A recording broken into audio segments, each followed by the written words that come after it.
El sonido de la lluvia contra las ventanas de la casa familiar Mendoza siempre me había tranquilizado. Después de 5 años viviendo en esta mansión colonial en Las Lomas, había aprendido a encontrar paz en sus rutinas. El café que preparaba cada mañana en la cocina de mármol italiano, las flores frescas que arreglaba en el comedor principal, la forma en que la luz del atardecer se filtraba a través de los vitrales del recibidor principal. Pero esa tarde de domingo, mientras organizaba los documentos financieros en el estudio que había convertido discretamente en mi oficina personal, el sonido de la lluvia se mezclaba con algo menos tranquilizante, la voz elevada de mi suegra, Esperanza Mendoza de Villareal, dirigiéndose al personal doméstico con su tono habitual de autoridad indiscutible. Mi nombre es Isabella Herrera, aunque desde mi matrimonio con Carlos Mendoza hace 5 años, la mayoría de la gente me conocía como Isabella de Mendoza. Lo que no sabían, lo que nadie en la familia Mendoza sabía, era que mi apellido de soltera venía acompañado de algo más valioso que el prestigio social que tanto valoraban, un imperio inmobiliario que había construido meticulosamente desde los 23 años. Mientras revisaba las escrituras de propiedad que guardaba en mi caja fuerte personal, recordé cómo había llegado a esta situación. Hacía 6 años, cuando Carlos y yo comenzamos a salir, él me había llevado a conocer la casa familiar con el orgullo de alguien que mostraba su tesoro más preciado. La mansión de 2 plantas en Las Lomas, con sus 8 recámaras, 6 baños, jardín de media hectárea y la piscina que había aparecido en 3 revistas de arquitectura. Lo que Carlos no sabía era que yo ya conocía perfectamente esa propiedad. De hecho, la había visitado 3 meses antes, no como su novia, sino como la compradora anónima que había adquirido la casa cuando la familia Mendoza enfrentaba una crisis financiera silenciosa que habían logrado ocultar exitosamente de su círculo social.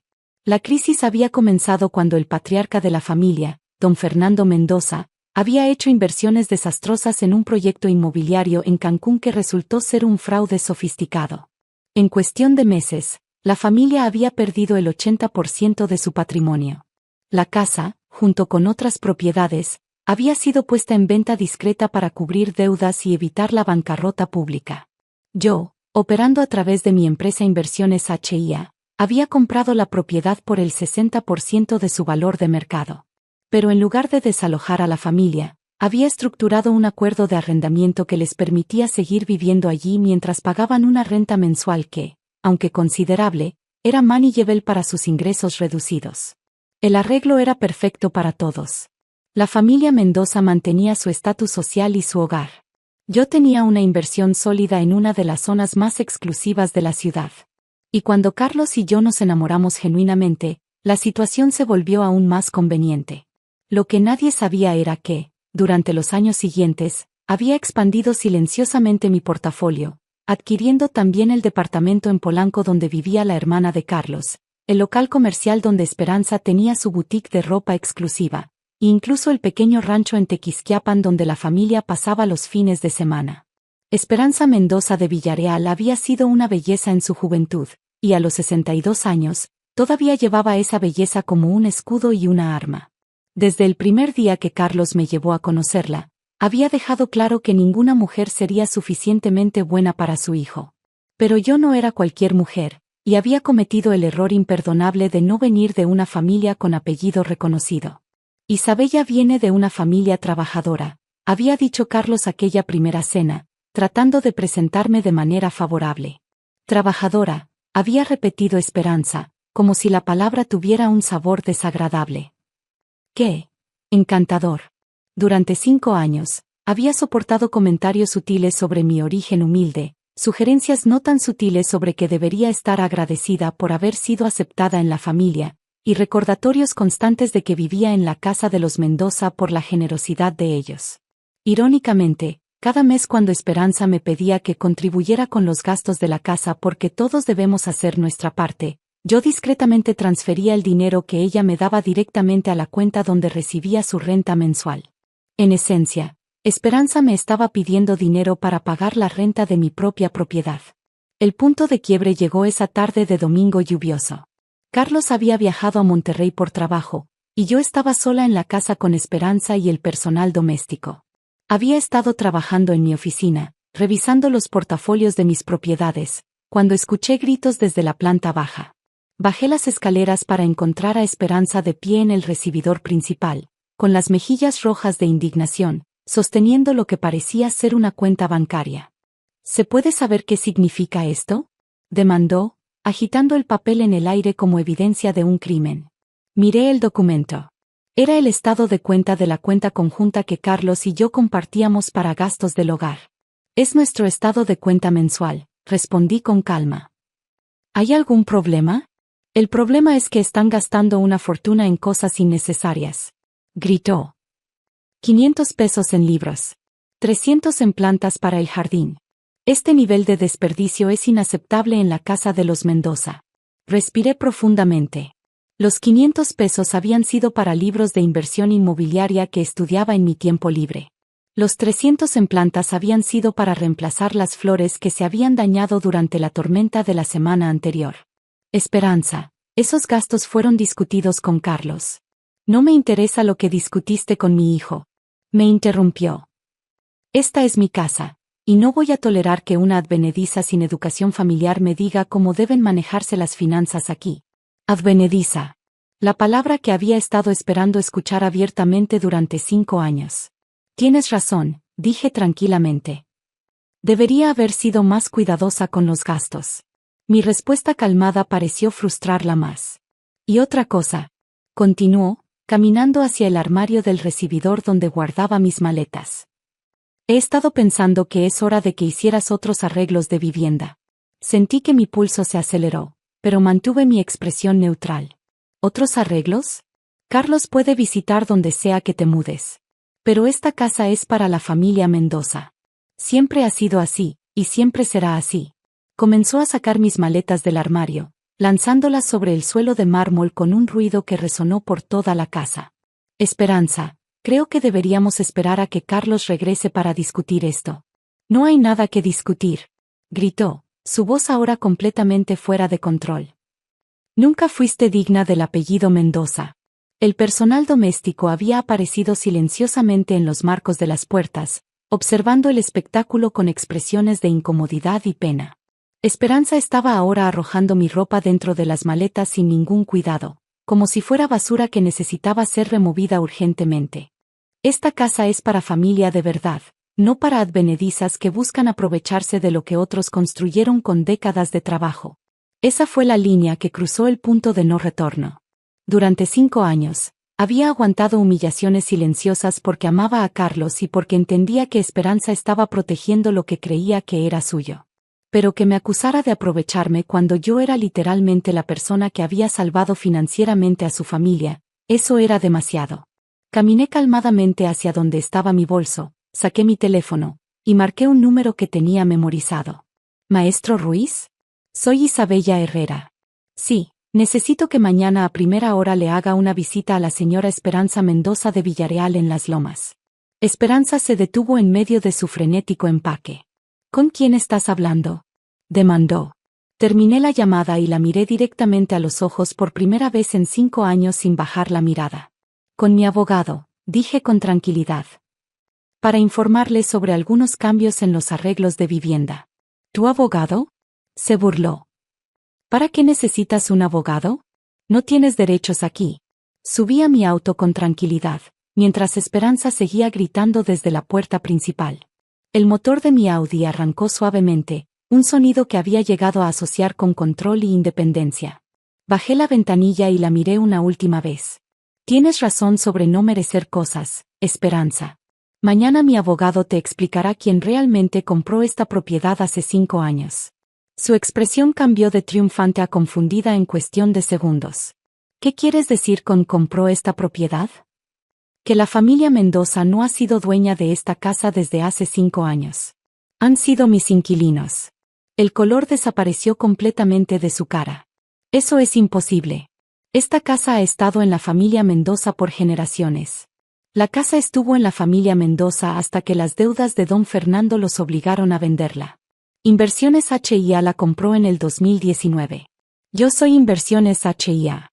La lluvia había comenzado a caer más fuerte, creando un ruido de fondo que hacía que mi voz sonara aún más calmada y controlada. También soy dueña del departamento donde vive tu hija Carmen, del local de tu boutique en Polanco, y del rancho en Tequisquiapan. El maestro Ruiz te traerá mañana todos los documentos. Esperanza se aferró al marco de la puerta principal, como si necesitara apoyo físico para procesar lo que estaba escuchando. Pero nosotros pagamos renta. Efectivamente. Muy puntualmente, debo agregar. 500,000 pesos mensuales por esta propiedad, 200,000 por el departamento de Carmen, 80,000 por el local comercial, y 150,000 por el rancho. Hice una pausa, permitiendo que los números se asentaran en su mente. En total, han estado pagándome 930,000 pesos mensuales durante los últimos 5 años. Ha sido una relación de negocios muy satisfactoria. ¿Quieres decir que tú? Que yo he sido su landlord durante todo este tiempo, sí. Y dado que ya no voy a vivir aquí, voy a necesitar revisar los términos del arrendamiento. Me alejé lentamente, dejándola parada bajo la lluvia en la puerta de la casa que había creído que era suya. A la mañana siguiente, el maestro Ruiz llegó puntualmente a las 9 de la mañana con una carpeta completa de documentos legales. Esperanza había pasado toda la noche haciendo llamadas frenéticas a abogados, contadores, y cualquiera que pudiera explicarle cómo era posible que hubiera estado viviendo en la casa de su nuera durante 5 años sin saberlo. Para el mediodía, Carlos había regresado de Monterrey en el primer vuelo disponible. Su llamada fue la primera que contesté. Isabella, mi madre dice que eres dueña de la casa. Eso es imposible, ¿verdad? Es completamente posible y completamente cierto, respondí desde mi nueva suite en el Four Seasons. ¿Tu madre no te explicó los detalles financieros de la familia cuando se casaron? Hubo un largo silencio. ¿Qué detalles financieros? Las pérdidas por el fraude de Cancún. La venta de propiedades para cubrir deudas. Los nuevos arreglos de vivienda que tuvieron que hacer. Otra pausa. Nadie me dijo nada sobre pérdidas o ventas. Carlos, tu familia perdió el 90% de su patrimonio hace 6 años. Yo compré sus propiedades para evitar que las perdieran en ejecución hipotecaria. Les permití seguir viviendo allí como inquilinos. ¿Y nunca me lo dijiste?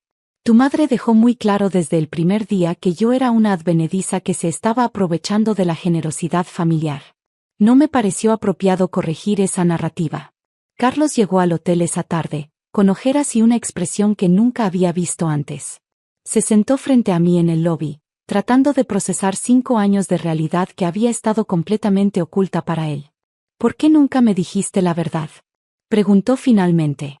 Porque te amaba y quería que fueras feliz. Tu felicidad dependía de creer que tu familia mantenía su estatus y su hogar. Yo podía proporcionarte eso sin que supieras el costo. ¿Y ahora? Ahora tu madre me ha dejado claro que no soy familia de verdad. Así que no hay razón para seguir protegiendo una ilusión que no me incluye. Carlos se pasó las manos por el cabello, un gesto que hacía cuando estaba abrumado. ¿Qué va a pasar con la casa? ¿Con mi familia? Eso depende de ustedes. Pueden continuar pagando renta como lo han hecho durante 5 años. Pueden comprar las propiedades si han restaurado su situación financiera. O pueden encontrar otros arreglos de vivienda. ¿Y nosotros? ¿Nuestro matrimonio?